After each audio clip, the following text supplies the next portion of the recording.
Salam, salam, salam. Günaydın, günaydın. İnsanlara günaydın. O gün video paylaşmıştım.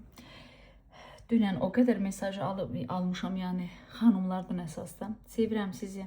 Allah razı olsun. Allah ürəyinizə görə versin. Çox yazıb ki, doktora gedin. Bugün gedirəm, narahat olmayın.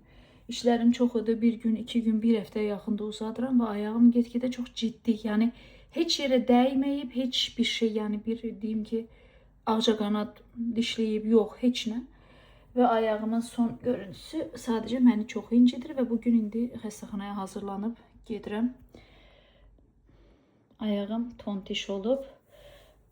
Bu ayağımda, amma bu ayağım belə şişməyib, belə-belə. Niyə belə olub? Tövbə estağfurullah, niyə olub bilmirəm. İndi doktora gedəcəm. Yəni heç belə şey yaşamamışdım. Əməlli başlı.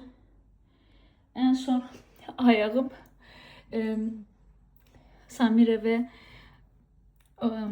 balaca qızıma üzürlü sayın, böyüklərdən üzr istəyirəm, böyüklərdən. Hamilə qaldığımda belə şişmişdi.